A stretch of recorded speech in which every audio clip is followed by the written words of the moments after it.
Leamos o texto bíblico, Lucas 12, 35 a 48. Nós estamos continuando o exame do livro de Lucas, na série Investigando Quem é Jesus. E aí pegamos este texto, Lucas 12, 35 até 48, para examinar nesta manhã. Vamos fazer a leitura responsiva. Eu leio os versículos ímpares e os irmãos leiam os versículos pares. Cingido esteja o vosso corpo e acesas as vossas candeias.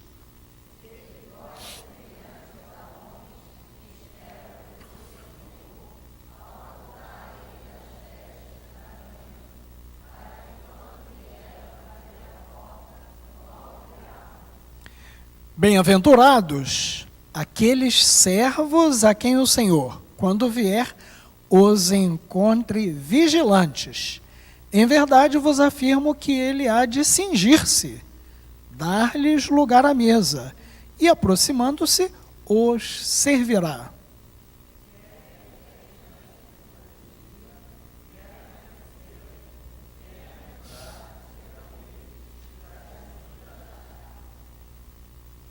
Perdoem, passei demais, agora voltei.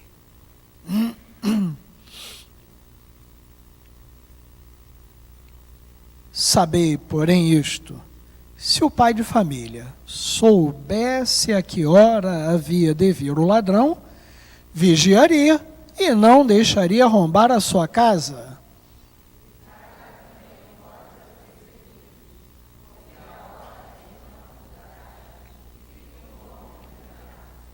Então Pedro perguntou: Senhor, proferes esta parábola para nós ou também para todos?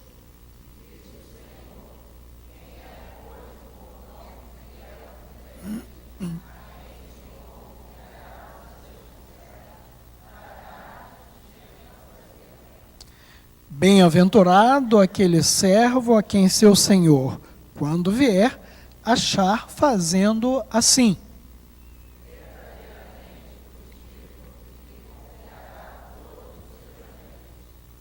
Mas se aquele servo disser consigo mesmo: meu senhor tarda em vir, e passar a espancar os criados e as criadas, a comer, a beber e a embriagar-se,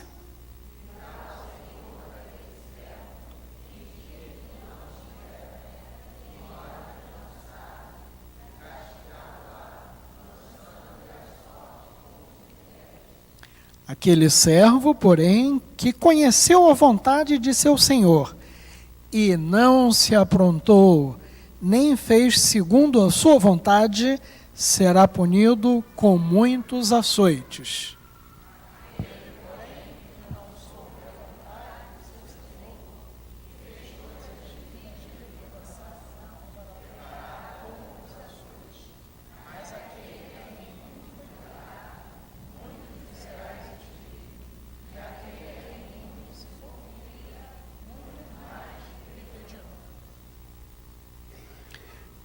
É muito interessante examinar o texto do Evangelho, observando um aspecto muito interessante. O Senhor Jesus, quando fala, utiliza todo o seu conhecimento da palavra. Ele é exímio conhecedor da palavra. E também todo o seu conhecimento a respeito do contexto do povo. Contexto anterior e contexto atual também. Jesus conhece muito bem as figuras que ele vai utilizar para fazer que o povo se aproxime do seu ensino. Vale lembrar que o texto tem paralelos, algumas partes paralelas, no Evangelho como escreveu Mateus, capítulo 24, de 36 a 51, e também o Evangelho de Marcos, capítulo 13, versículos 32 a 37. E é até interessante que o texto de Mateus faz uma referência ao texto de Gênesis 7, quando fala a respeito de Noé, do tempo de Noé. Quando o povo estava realmente muito perdido e nem se apercebeu da arca e do dilúvio que chegava. Vamos fazer uma pequena análise do texto, olhando o que é que está indicado em cada versículo. O Senhor Jesus fala: cingido esteja o vosso corpo e acesas as vossas candeias, no versículo 35. Jesus está usando uma figura muito interessante da época. Hoje a gente não vê em muitos lugares, mas ele fala de cingido no sentido de utilizar alguma coisa apropriada para o serviço. Poderia ser uma veste, poderia ser um cinto. Mais ou menos o que a gente talvez veja hoje, se olhar com cuidado, em alguns tipos de restaurantes, a vestimenta do cozinheiro. Às vezes, daquele que vai servir as mesas. Nem sempre ele está cingido. Nem sempre ele tem o avental específico. Mas esta é a ideia, alguém que está cingido para servir. Jesus fala de esteja cingido o vosso corpo. A palavrinha no grego se refere à parte específica do corpo chamada os lombos. Fala dos lombos por quê? Porque o servo também carrega coisas.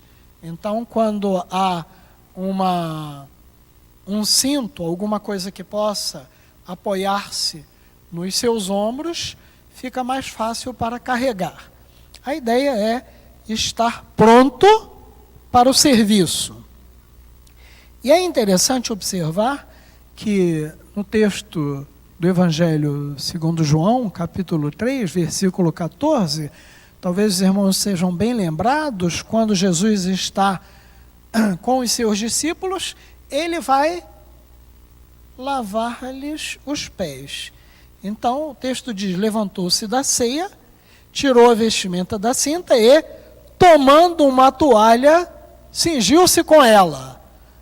O Senhor cingiu-se da toalha para servir os seus discípulos, lavando-lhes os pés. Belo exemplo do Senhor Jesus. Jesus fala também da lâmpada, Lucnoi, acesa.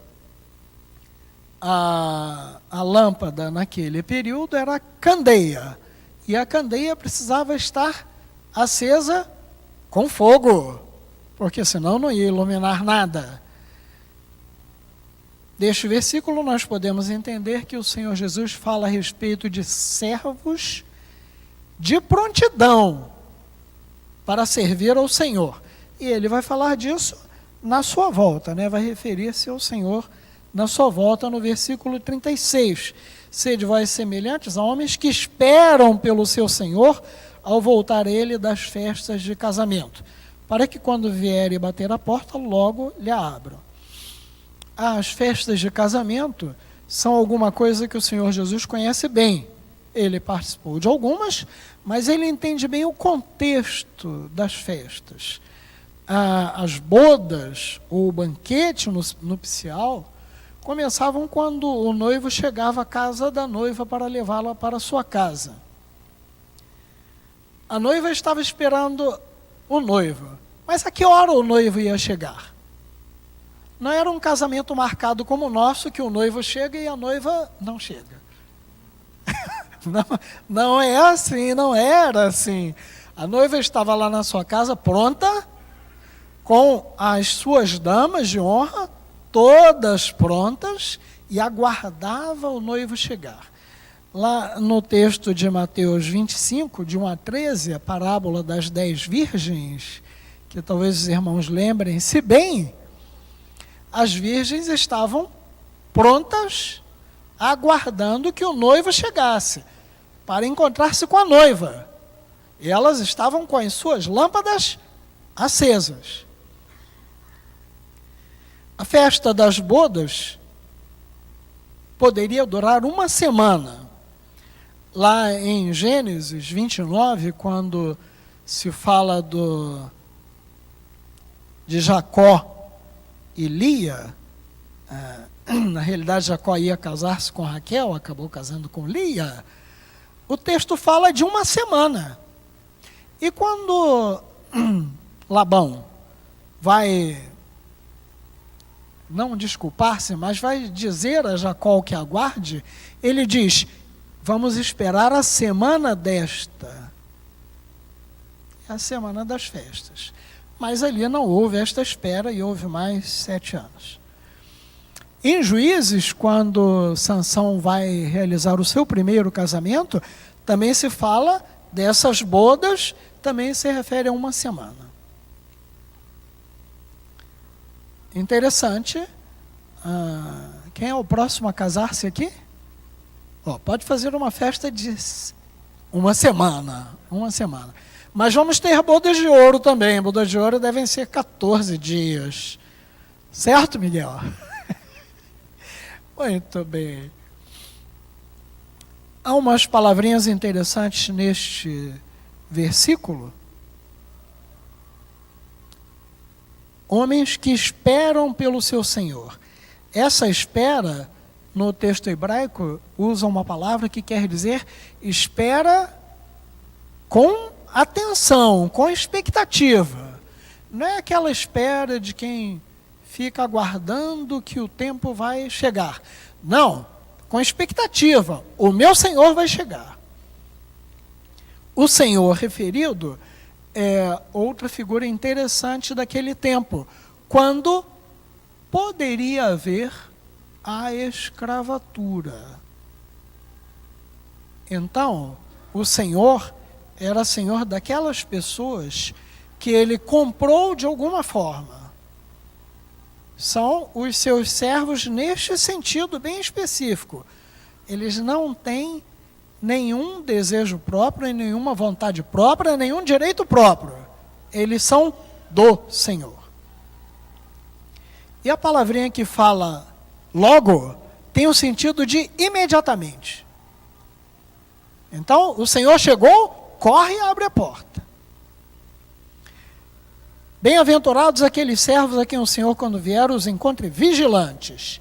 Em verdade vos afirmo que ele há de cingir-se, dar-lhes lugar à mesa e, aproximando-se, os servirá. Bem-aventurados é uma palavra interessante, makarios, abençoado, feliz. Algumas vezes usamos só o feliz, mas ele é abençoado pelo Senhor. O servo é aquele, como mencionamos, que não pertence a si mesmo, pertence ao seu Senhor. E ele está vigilante, ou deve estar vigilante. Vigilante, talvez nós não tenhamos uma boa ideia do que é ser vigilante.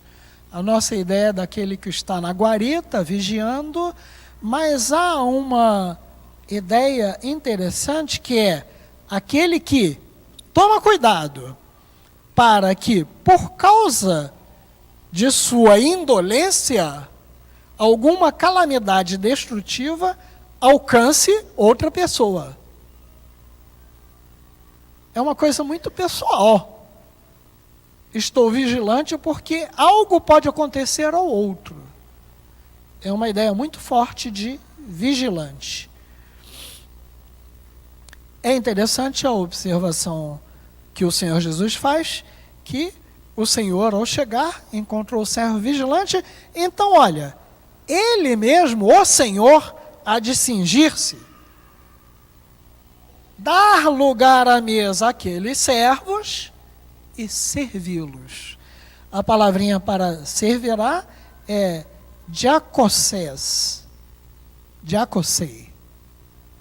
Diáconos, é a mesma raiz. Serviço, é o mesmo serviço diaconal. E, como mencionamos antes, o Senhor fez este serviço, não servindo à mesa, mas lavando os pés aos discípulos, lá no texto de João, quando fala da ceia. Então, o Senhor Jesus não apenas mencionou, mas realizou. Deste versículo podemos entender que servos vigilantes, com ênfase na sua vigília, serão servidos pelo seu Senhor, pelo Senhor Jesus. E de fato nós já fomos servidos, porque o Senhor deu a sua vida por cada um de nós. Este é o serviço que ninguém poderia fazer por nós, a não ser Ele, e Ele o fez. Aleluia, louvado seja o Senhor. 38, quer ele venha na segunda vigília, na terceira vigília, bem-aventurados são aqueles, serão eles, se assim os achar. Interessante esta ideia de vigília, porque vigília? Nós conhecemos a vigília de fazer oração. Vamos marcar uma vigília para orar. Mas vigília era o tempo que a guarda estava designada para vigiar o prisioneiro. E havia turnos. E os turnos naquele período em que os romanos é que dominavam, eram 3 turnos na noite, que começava às 6 e terminava às 6. 6 da noite, 6 da manhã. Então, o período era de 4 horas para cada vigília. E o Senhor Jesus está dizendo, não importa a vigília, é necessário estar atento. Isto quer dizer que não sairemos do plantão, quer dizer que não deixamos o nosso turno. O turno é permanente, a vigília é permanente. Bem-aventurado aquele servo que assim ele encontrar.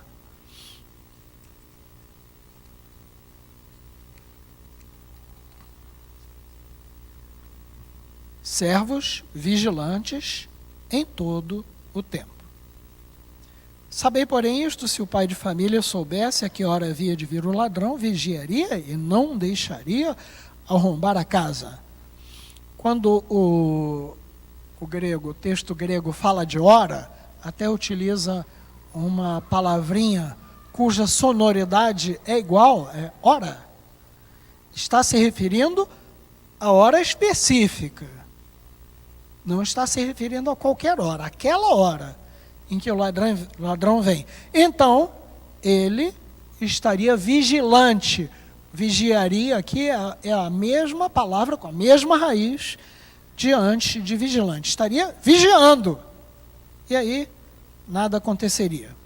Ficai também vós apercebidos, porque a hora em que não cuidais, o Filho do Homem virá. Apercebidos tem o sentido de preparados, prontos. Esta é a ideia. Se eu estou vigilante, eu estou pronto. Esta é a ideia. A hora em que não cuidais, o Filho do Homem virá. É interessante a expressão Filho do Homem, que acontece no Velho Testamento e também no Novo Testamento, e Jesus a utiliza para si mesmo. E aqui ele está utilizando. Aqui Jesus deixou de falar parábola para falar do futuro. Não é mais uma parábola. Está no meio de 2 parábolas. Se entendermos como parábolas o que o Senhor Jesus está ensinando. Mas é a sua vinda, o seu retorno. Jesus Cristo ainda nem havia morrido, mas já estava apontando para o futuro. É um título que Jesus usa para si mesmo para destacar a sua messianidade e, ao mesmo tempo, a sua humanidade. O Filho de Deus, a segunda pessoa da Trindade, sendo verdadeiro e eterno Deus, da mesma substância do Pai igual a ele, quando chegou o cumprimento do tempo, tomou sobre si a natureza humana, com todas as suas propriedades essenciais e enfermidades comuns, contudo, sem pecado. Este é o texto da nossa confissão de fé e que fala mais alguma coisa. Portanto, Jesus é o Filho de Deus e é o Filho do homem. Jesus é Deus e é homem na mesma hora, no mesmo tempo. É difícil o entendimento para nós, mas se Jesus Cristo não fosse homem, como ele poderia morrer por nós?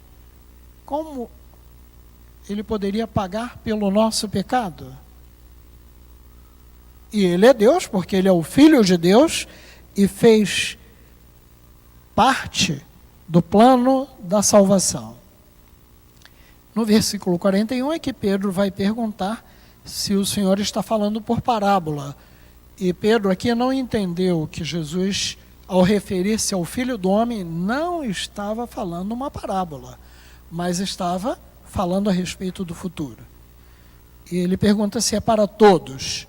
A pergunta de Pedro é interessante porque, no contexto do capítulo 12, Jesus estava falando às multidões. E aí, quando nós chegamos no versículo 22, nós vemos, a seguir, dirigiu-se Jesus a seus discípulos. E na continuidade, no 35, que estamos lendo, ele está falando também aos discípulos. Mas, se Jesus estava em meio à multidão, embora estivesse se dirigindo aos discípulos, todos estavam ouvindo. Então, a palavra é para todos. Não apenas para os discípulos, embora haja uma ênfase para o discípulo, servo, atento, vigilante, pronto. Disse o Senhor: quem é, pois, o mordomo fiel e prudente, a quem o Senhor confiará os seus conservos, para dar-lhes o sustento a seu tempo? A palavrinha para o mordomo fiel e prudente é oikonomos. Oikonomos parece com economia, mas ele quer dizer mais especificamente aquele que faz a gerência. O mordomo. Mordomo não é uma figura que nós tenhamos hoje. Pelo menos, acho que aqui nenhum de nós tem mordomo na sua casa. Mas o mordomo é aquele que recebe a incumbência de cuidar de tudo. O mordomo é aquele José, que lá no Egito recebeu de Potifar a incumbência de cuidar de toda a sua casa. E José era um mordomo fiel. E aqui é muito interessante observar. Será que Jesus não estava se reportando a José?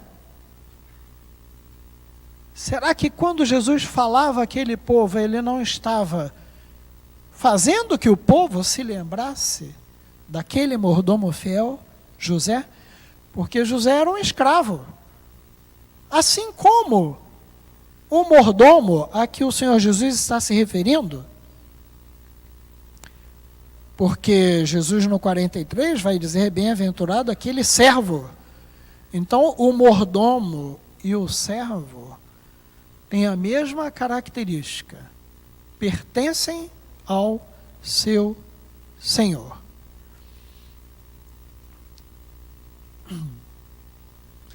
Servos, mordomos, precisam ser fiéis em todo o serviço do Senhor. Aqui é importante parar e pensar um pouquinho. Como é que esta mordomia se aplica a nós? Como é que nós somos servos e mordomos?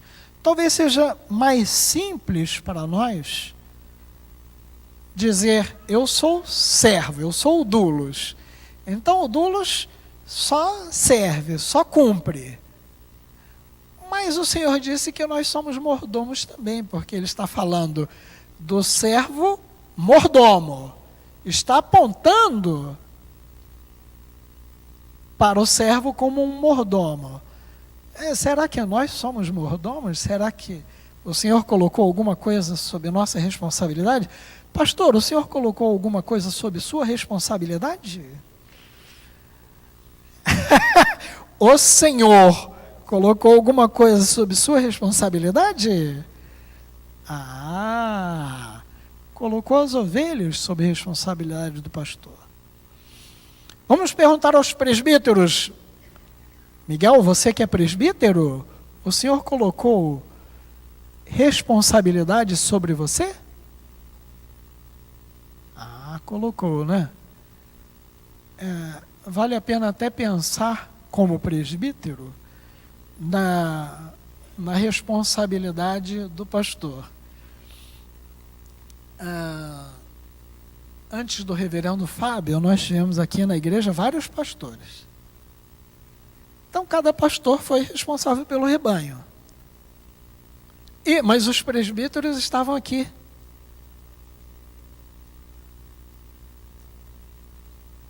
Então, talvez os presbíteros sejam mais responsáveis pelas ovelhas do que o pastor. Talvez precisemos repensar, olhar com mais cuidado o ofício que Deus nos deu. E nós temos também no corpo da igreja outros que vão ser mordomos. O diácono, de alguma forma, é mordomo. O líder é um mordomo. E o irmão também é um mordomo. Puxa vida, o irmão também é um mordomo? Será? Vamos pensar. Se um irmão anda comigo, eu tenho responsabilidade por ele. E ele tem responsabilidade por mim. Então ele é mordomo. Eu sou mordomo neste mesmo sentido. E as nossas famílias? Nós não somos os responsáveis pelos nossos filhos? Nós não precisamos cuidar dos nossos filhos para apresentá-los ao Senhor? Nós somos mordomos. Na nossa família. O marido é o mordomo da esposa, a esposa é mordomo do marido. E dentro da família da fé, cada um de nós é mordomo. Então, se cada um de nós pensava que era apenas um servo e só ia responder porque fez ou não fez, cuidado, porque é também mordomo. E vai responder também porque é responsável por alguém. Responsável por alguém, assim como o Senhor vai falar na continuidade da parábola a respeito do mordomo que não cuidou bem daqueles que estavam sob sua responsabilidade, que na realidade eram seus conservos. Então o Senhor Jesus está apontando para nós como mordomos em todas as áreas. Servos mordomos, precisamos ser fiéis ao Senhor em todas as áreas, em todo o serviço. O Senhor ainda aponta que bem-aventurado aquele servo a quem o seu Senhor, quando vier, achar fazendo assim. Verdadeiramente vos digo que lhe confiará todos os seus bens. Então o Senhor achará o servo fiel e a ele confiará todos os seus bens. Servo fiel, foste fiel no pouco, sobre o muito te colocarei. Bem, mas aí do 45 até o 48 nós vamos ver um texto conjunto que fala a respeito de não cumprir com a responsabilidade de servo, de mordomo.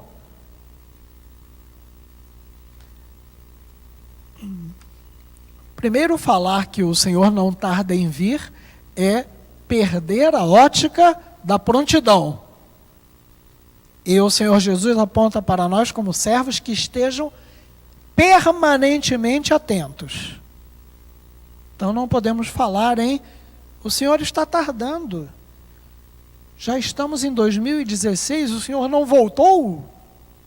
Esta não pode ser a nossa posição. A nossa posição tem que ser: o Senhor Jesus volta hoje, Maranata, vem Senhor Jesus. E aí, ele vai falar do trato do mordomo para com os seus conservos. E vai dizer: não pode ser assim. Não pode não cuidar do servo. Não pode cuidar mal. Não pode tratar mal. E aí vem uma porção de informações para nós como servos e mordomos uns dos outros. A nossa responsabilidade é muito grande e precisa ser bem cumprida. Jesus ainda vai falar de uma gradação de responsabilidades para dizer lá no finalzinho: aquele a quem muito se confia, muito mais lhe pedirão. Que Tiago deve ter usado quando falou a respeito de responsabilidade. Aqueles que são os mestres têm mais responsabilidade, então serão mais cobrados. Bom, agora talvez ninguém mais queira ser o líder, queira ser o presbítero, queira ser o pastor. Não adianta nada. Não adianta não querer. Por quê? Primeira coisa, quem dá a responsabilidade é o Senhor, que é o cabeça da igreja. Ninguém é oficial da igreja porque quer, de próprio moto. Não é. É porque o Senhor o motiva para ser e lhe dá as condições de ser. Ao mesmo tempo, se eu convivo com o meu irmão de alguma forma, ou aqui, ou em casa, ou andando pelo caminho, eu sou responsável por ele. Esta é a palavra do Senhor Jesus para nós. Então, nós seremos cobrados pela nossa responsabilidade. Precisa ser bem cumprida. Bem, olhando o texto, nós podemos dizer que podemos destacar pelo menos 2 itens. Um deles é que, quem é Jesus? A série que trabalhamos é Investigando Quem é Jesus. Quem é Jesus? Jesus é o Filho de Deus e é o Filho do homem. É o Filho de Deus que desceu e assumiu a nossa forma de homem, para poder pagar pelos nossos pecados. E o fez. Aleluia. Se temos alguma coisa, se temos vida e vida eterna, é porque o Senhor Jesus nos deu. E um segundo aspecto: quem somos nós? Nós somos discípulos, servos de Jesus, mordomos de Jesus. Servos de prontidão, servos que não largam o posto, aguardando a volta do Senhor, Maranata. Servos que nem têm preocupação que o Senhor demora. Não temos essa preocupação. Nós só aguardamos a volta. Aguardamos. O Senhor vai voltar. Servos mordomos, fiéis em todo o serviço e abençoados pelo Senhor, felizes quando somos encontrados fiéis. Servos, mordomos, fiéis, que recebem a confiança do Senhor para cuidar uns dos outros.